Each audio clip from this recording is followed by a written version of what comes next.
right, y'all. Welcome to another extra special edition of the Starchildjr Stuffs and Thangs podcast. We're going to call this the Funkadelic gripe session. That's what we're going to call this. Before we get into it, a lot of y'all watching, y'all know that there's a little controversy out in the air or whatever. So I decided to bring on the OG first and foremost, Funkadelic OG, Mr. Billy Bass Nelson, to that way. Essentially, I brought him on here so I could plead my case because apparently I still got a whole lot to learn before I can start talking about I'm a Funkadelic. So I brought Mr. Billy Bass on here to learn me up. That's essentially what I did, without any issues, without any fussing, without any controversy, because essentially what happened was when Unc sent me his message and I took it the way I took it, we had a nasty exchange. Y'all aren't privy to the exchange, but we had a little nasty exchange. You see what I'm saying? But as family does, family, they have disagreements. But if family is Trill Bill, family gonna always come together and find a way to what reconcile their differences. So essentially, that's what today's episode is. I introduced to you guys Mr. Billy OG Funkadelic Bass Nelson on the Stuffs and Things podcast today. Welcome to the show, sir. Thank you. Love and respect, y'all. Love and respect, y'all. So the last time that I was talking to you, you were saying something about I had a whole lot to learn before I could be living up to the Funkadelic thing. So I brought you on here to learn me up, man. Not to talk no shit. I brought you on to give me some of that Funkadelic OG wisdom. Get me learned up. Well, I don't know if I could put that kind of thing in words, bro. That's extremely difficult to put it in words. That has to be put in action, man. You know, I have to actually interact with you, you know, in order to really, because that's how we did it. That's how we did it, man. You know, there was a time when me and your dad used to get together. I think I was about 11, maybe 12. Give you an example of my arrogance. And I don't want to say big-headedness because it wasn't that. Well, ego. It wasn't the ego, but it was somewhat arrogant. Okay. You know, I'd be walking through the neighborhood, you know, with my little raggedy ass acoustic guitar, only had like 5 strings on it. You know, I never had a real tuning problem, but I mean, you know, the guitar was raggedy. Is that only had 5 strings on it. Is that how you Plainfield musicians taught yourselves, man? You just picked up whatever the fuck was there, whatever was on it, and you just played that motherfucker? Yeah. Okay. Yeah. Okay.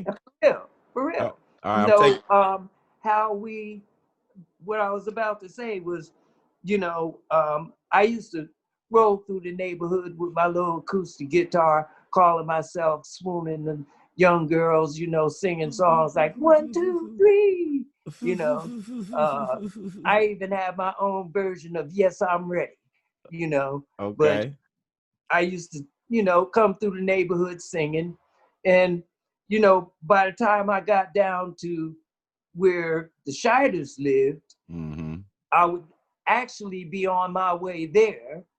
No, because, you know, anytime I came around, there was always a guitar plugged up already. Ready to go. Those amplifiers that Gary and his father had and Kevin, they were the A1 equipment of the day, you know. little small Fender amps, Gibsons, but they would always have something plugged up, you know. So my purpose was to come over there and jam with Okay. Gary and Kevin, you know, and you had Aunt Peanut. My Aunt Um, Peanut. she could sing her natural butt off. And I I'm never saying, heard her before. I've heard man, the Peanut was the legend though. bomb. I've heard Peanut the was legend. the bomb. Peanut was the bomb. Your grandfather, Mr. Jesse, um, basically um, taught, was teaching all of them, you know, how to be musicians and singers, you know. So they had it naturally. Anyway, got away from that. By the time I got to where Gary was, and you know, I'd come up to his house. Like I said, we would always get together and sing and share what guitar licks we Okay. knew, you Okay. know. And Mr. Jesse used to even, you know, come in and interact with us. Nah, boy, you know that ain't the right chord, Mm, you know, stuff like that, you mm-hmm. know. That's how we did it. Tough That's how we did love. it. So I'm saying, you know, to be able to um, teach you the funk from my perspective, guitar wise, bass wise, no, we have to interact. We So have to we got interact, to you know. get you. So you need to come down to the studio, bro. Yeah, well, no problem. I reflect with a little sadness about all the times Gary and Linda tried to get me to, you know, when we were off, you Mm-hmm. know, there's always an open invitation. You don't need to go back to Plainfield. You don't need to go home. Come on, go home with us. You know, and you know, I never got a chance to do that. You know. Well, better late than never, bro. You know what I'm saying? The door's always open, and that's what family does. So, you know, the door's Right. always open because because so contrary to what you may have thought and what a lot of people might be thinking, um the term funkadelic to me, um I carry so much pride in the fact in what you guys did and in the fact that you guys are my family. I carry a lot of pride in that. The entire umbrella, I love everybody, man. You know, everybody's special to me, but the funkadelic thing, you know, there's a statement in funkadelic. Funkadelic to me, like y'all turned that into more than music. You know what I'm saying? You made it an attitude. You made it a, you know, y'all lived that shit and y'all made other That, people want to do it, right? it's a Um, lifestyle. it's a lifestyle. You know, y'all were always straight, no chaser. You know what I'm saying? And that's the part that seriously, and that part of it, you know, E-funk, pure. no, but funkadelic was always straight with no chaser. That part of it I hold near and dear to me, man. That rebel, that rebellious thing, man. That right there, and that air that you know, that air that comes with it. You know what I mean? Y'all are the baddest motherfuckers that ever existed in my life, man. And for me to be out here doing what I'm doing in whatever form I'm doing it right now, wearing that on my back, I feel like I always have to walk with that because I don't represent y'all right if I walk around out here like a simp. I don't want people to get that mistaken. I don't think that I'm the guy because I can never live up to what you guys did. My goal in life and in my career is to make sure that I pay the ultimate homage to you guys and make sure that no one forgets the impact that Funkadelic made on this world. That's my mission in life because what you guys did cannot be, you know, it can't go away with you guys, man. If I let it go away with you guys, then I would be doing you guys the ultimate disservice. You know, I would be just like you said, I would have bumped my fucking head to allow that to happen. You know, so my only mission in life is to make sure that the world understands the impact of this thing. And I feel like if I can be a bridge to my generation and whatever generation is coming after me, if I can be a bridge to that line, to the beginning, to make them go back and say, oh, this is dope, and trace this shit all the way back to the root, then I've done what I've done my job. I've done my job. That's how I feel. Because for me, Funkadelic is the most special thing that has ever existed in music for me. You know, like, you have to understand this. Like you said, yeah, Dad tried to give me this, but I wasn't ready for it. I wasn't ready for it. And I knew that because I say this. Dad was not the guy that walked around and said, hey, this is what I did. Listen to my music. And, you know, Nope. every time people, he wasn't that dude. He wasn't that dude. Right. So all my childhood life, you know, I come around in the prime of this when they had established, you know. Can I just say something? Go ahead. Speaking about Gary, the thing about Gary and what I wanted to tell you, that arrogance obviously must have been a deeply instilled trait, body language wise, as far as Funkadelic is concerned. The other thing that goes along with the arrogance, hand in hand, is ego, the big head.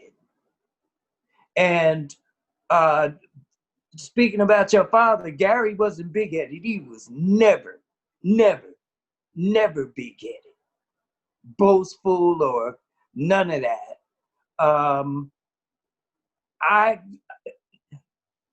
None of us were. None of us were. We weren't big-headed, you know, egotistical, like, you know, we were not. I don't give a damn what nobody says. You didn't have to be, about the aura me. was on Now, you. the arrogant part, sure, I can accept that. I can even accept sometimes being mean as hell, because I was, you know, and I meant that shit. I meant it. You are. You know what I'm saying? So, I mean, you know, there's, and after a while, you know, if you really identify with where it all comes from in the first place, it all comes from the Most High, our Most High Heavenly Father. It all comes from Him in the first place. So when you're able to identify with that, it begins to give you the ability to be in control of those things. Okay. You know, even if you're somewhat big-headed. I mean, you know, there's a lot of musicians and stars and singers and stuff that's big-headed as hell. No question about it. But you have to notice that the majority of them that give that air make the effort to not be such. They really do make the effort to get that off of them. You don't mind, like I said, you don't mind so much the arrogance, because from my experience, that seems to be a natural physical trait. As long as you can keep it physical, like when somebody looks at you, you look arrogant. But don't be arrogant. I mean, truly be arrogant. That's, you know, asshole. I'm with you. I'm with you. I'm with you. Yeah, I'm with you. It's like you know, you just kind of. I was trying to say in the midst of when you were kind of trying to explain it, you don't have to be it because it's an aura that's on you. You know what I'm saying? Like people can read it. You know, like Yeah, no doubt. that's why people are so in awe of you. So essentially, that's what I was kind of getting at was like, since Dad was not that dude who was like, you know, listen to what I did. Since he wasn't that dude, when I was coming up, their show was kind of established. I knew what they played in the show. And Dad had, I think we had all of total Parliament and Funkadelic records, maybe 4 in our house. So for my knowledge, for most of my life, all that they played on in the show at that time was the extent of the catalog, and it existed on these 4 albums that we had for as far as I knew until they re-released that Funkadelic stuff on CD. And they sent they sent the shipment. They sent us all the stuff on all the albums on CD. They sent us a box of everything home. I was about 15 at the time, and I came home from school and I seen the box, and you know, I instantly was like, "Wow, look at this shit!" And I started seeing shit that I wasn't privy to. And I sat down, got home from school. I sat down. I think the first one that I pulled out was the music for my mother's CD, and I put that in, and it had the book in it. You know, because Dad didn't tell me these stories. He didn't talk about this. He didn't brag. You know what I mean? He was always on to the next project. Whatever they were working on, that's what you heard. He was always working, right? So now I'm 15 and I'm listening to this stuff and I'm reading and now I'm learning. This is how I learned. I became a fan like all the other fans, bro. You know what I'm saying? Even though I was raised in this, I've been approaching this from the outside like all the other ones. And then once I started to really get intrigued with it, it wasn't until about a year later that, you know, the guitar lines really started to get to me where it was like, man, I want to try to fucking play this shit. You know what I mean? And, you know, I was so intimidated and afraid of that shit, bro. You know, that shit was just like unlike anything I had ever heard. And it just, you know, let me say something, man. You know what has always really bugged the hell out of me about what is, you know, you ain't gonna like it when I say it. No, but say I what you gotta like, say. I feel like your approach, you know, towards guitar, which is in your genes, that was passed down to you, man, to be able to play the guitar. But I didn't want to take it serious. I didn't want to take it serious till I had to. Think about it, man. You should have came out of the womb playing better than us. Yeah, I had no desire to play it until I was 16. And then by then I was too intimidated to really try to, you know, I was intimidated to even really try. By then I was like, yeah. You were distracted by some other bullshit. I allowed myself to be distracted. Yeah, well, I knew what I was doing was it. I knew what I was doing was easier, and I knew I was being lazy by doing what I was doing. So that's what I was essentially, the next part that I was getting at is that essentially I was running from that part until I couldn't run from it anymore. And that was not until the unfortunate passing of my father. You know what I'm saying? And by then it was like, wow, you know what I mean? And he was, you know, telling me, look, bro, I'm counting on you to, you know, you got to do this. And now it was like, wow, I have to do this. And you know what I mean? And not only do you have to do it, you got to do it by yourself. Yeah, exactly. Because don't nobody want to help you. Exactly. So don't nobody want to help you. Yeah. You know, and why is that, Garrett?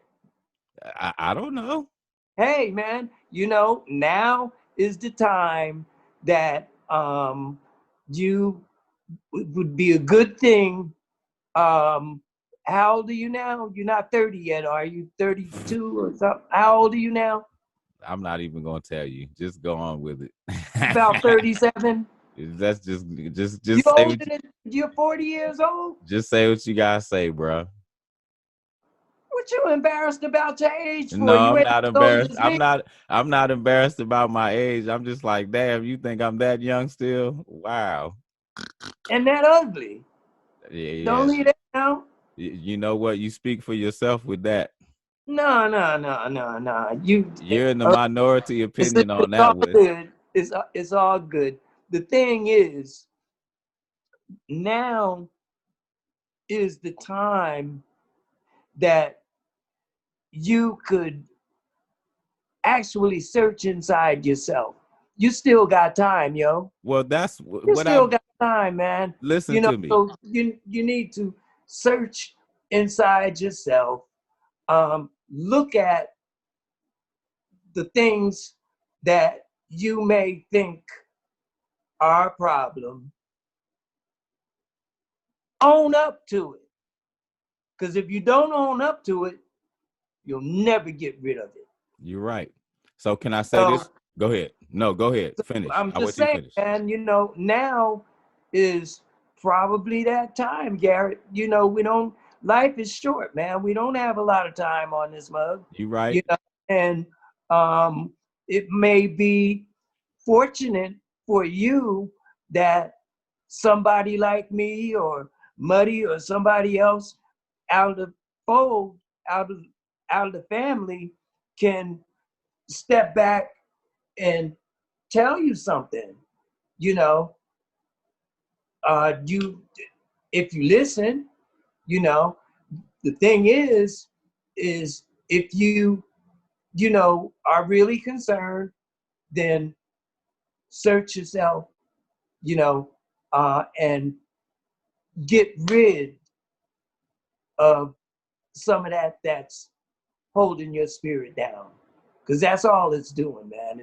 Your spirit can't carry all that. And that's when it becomes physical to your spirit. All the negativities weigh and are heavy on your spirit. And you need to get that bullshit off of there. Like I said, the only way to do it is to search inside yourself, and whatever it is, own up to it. Own up to it, and you'll be on your way. Because soon as you do that, and I have to say, be able to identify with the source where it all comes from in the first place. I don't want to come across preaching, but there's some scripture that says, seek ye first the kingdom of heaven in whatever you do. Now, the rest of that scripture, I can't, call it totally out like that, but I know that scripture is telling you that whatever you do in life, seek the kingdom of heaven first. Seek our Holy Father first. Give it to them. Give it to him. And believe me, man, that does work. It does work. Okay. Once you're able to identify like that, man, it's miraculous. So for the last 10 years since dad has been gone, and I essentially identified a while ago with a lot of stuff that you just said. You know what I'm saying? And essentially that's what I have been doing for the last 10 years is just what you told me. You know what I mean? Like I appreciate hearing it from you. Makes me feel like I took the correct approach. You know what I mean? Okay. Because that's exactly what I've been doing, because searching within myself, having to notice where I'm weak, having to work on, getting strong in certain things. And, like So I by no means am great. You know what I mean? And I'll tell you what, the most important thing that I've learned to this point is that you never stop learning. And if you ever start thinking that you have it, then you're going to start hindering yourself. You know what I'm saying? So that's probably the most important thing that I've gotten so far. So with that, that's what I chose to do. I chose to just always keep my eyes open, keep my ears open. And, I ask questions, but, a lot of the lessons that I've gotten have had to be tough, you know what I mean? Because, you know, yeah, Because you're a tough guy. That's why. Say what? I said you're a fucking tough guy. I'm not a tough guy. Yeah, you are. Shit, whatever. I'm a fucking teddy bear. I'm a teddy bear. But I've been doing that. And truth be told, like Don't I said, forget who you're talking to over here. whatever. So, and like I said, man, and the door is open. I want you to come down here because truth be told, that's all I've wanted the last 10 years is for, like it pains me that you guys are not really around, like I could use it. You know what I mean? Because I want to pick your brains and, what I mean, jam with you and, see what I could take from you. That's what I just started doing since I can't really, get anybody to sit with. I just started watching and stealing. You know what I mean? And at this point, I've done my damnedest to pull myself afar along, and I'm proud of where I've come, where I am from where I've come from to this point, and I would love to figure out how to take it the next 100 yards. So any wisdom you got to impart on me, whether it's advice or anything that you got, you know what I mean, with this right here, I'm all ears, man. I'm a sponge, bro. I'm a sponge right now. I'm a sponge Yeah, right but because of this, being realistically, because of this damn pandemic, you know, Trump's Chinese flu, now. everybody is, at a standstill, man. I actually, I have to admit, you know, I'm afraid Yeah, to go out and I get travel it.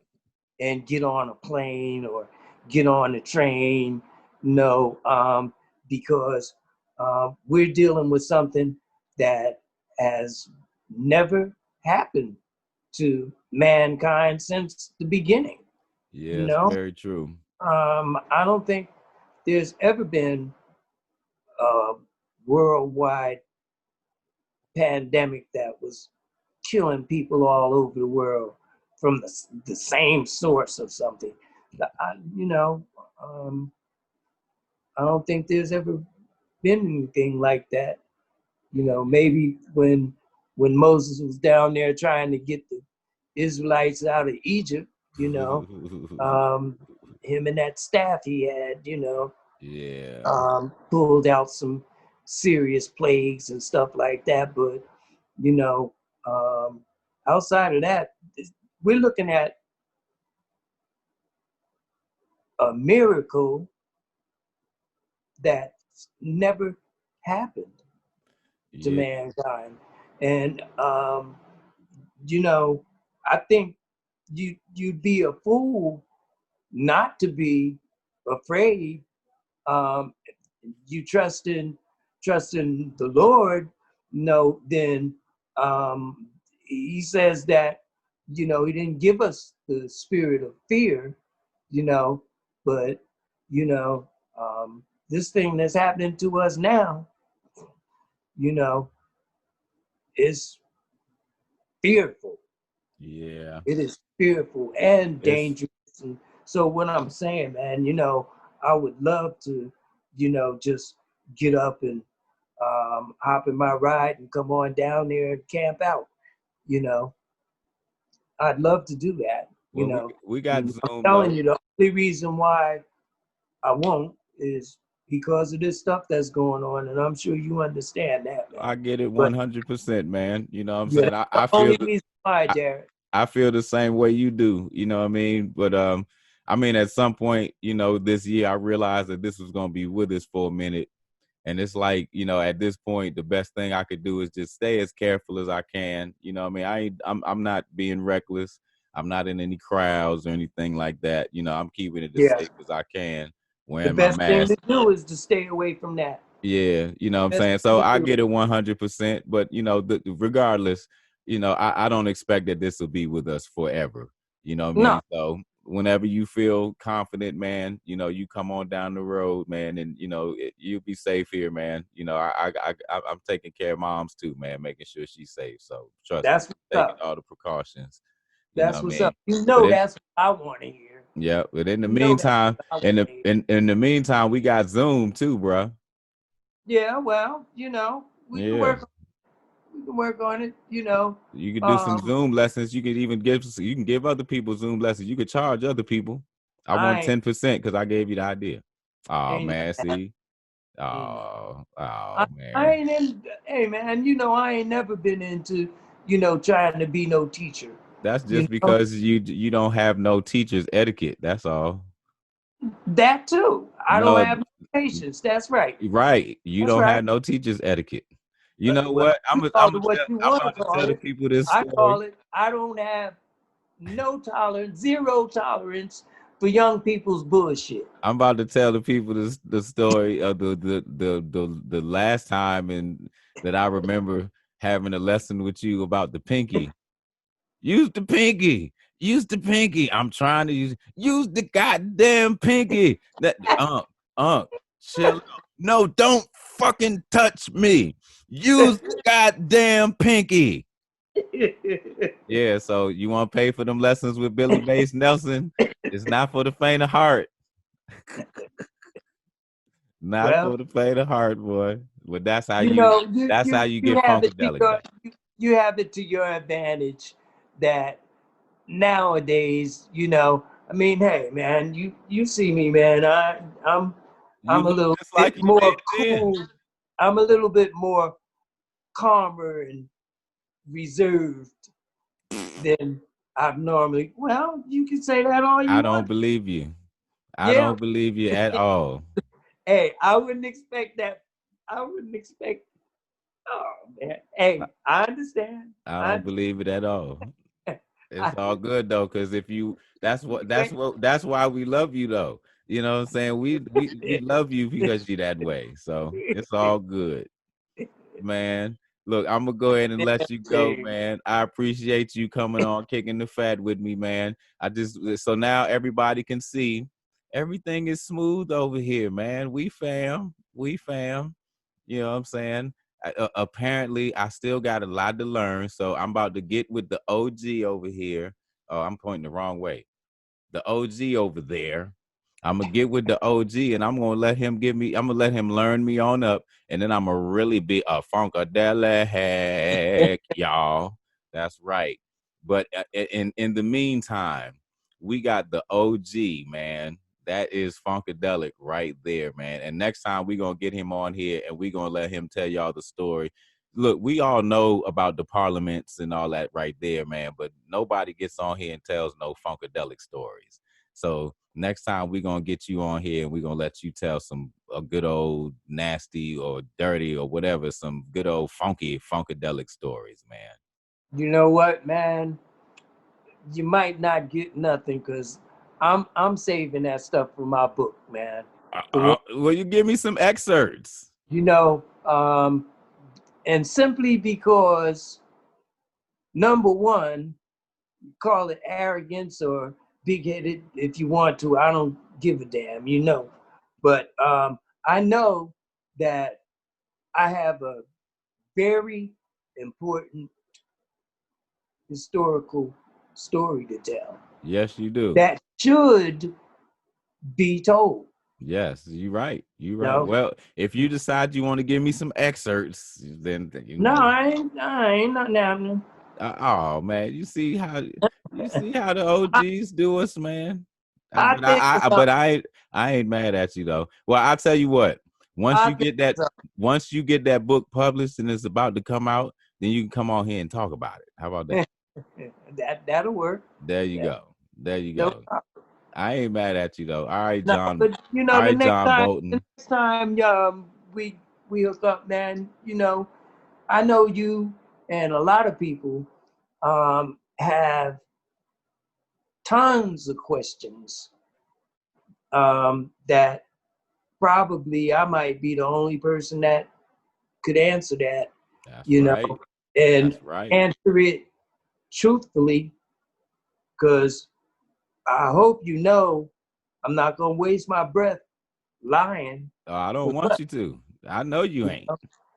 Yeah, well, you know, so like I said, man, you know, yeah, I'll I'll be happy to do that, man. You know, and anytime you want me to come on and we can talk about things, man, you know, Yes, I'm indeed, loving it, man. man. Yes, You know, indeed. if that's and I look at it as, you know, me keeping my word with your dad, you know, because we know what he asked me right in front of you and Marshall and Linda, you know. So, you know, and I want to keep my word because, you know, I love all y'all, you know, and that's just the way it is, man. You know, like you said earlier, you know, family um, usually always has some kind of disagreements and stuff, you know. Especially this family. Yeah, so I mean, you know, it's not real if they can't come together and mend those differences. When it when the differences can't be talked about and solved and moved out of the way, there's something wrong with that. There's something wrong with that. One thing I respect about you, man, you fucking don't mince no motherfucking words. So I appreciate that. No bullshit. I appreciate that, man. You know what I'm Nope. saying? So most definitely we get him again, man. That is the funky dollar bill right there, man. That's him right there, god damn it.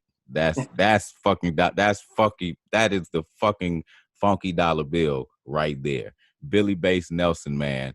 Thank you so much for coming on, man. And we gonna definitely get you on here again, man. Much love to you always, man. Thanks, Neff, for having me, man. You Love got it. you, and give my love to Marshall and Linda. You know I will, man. All right, man.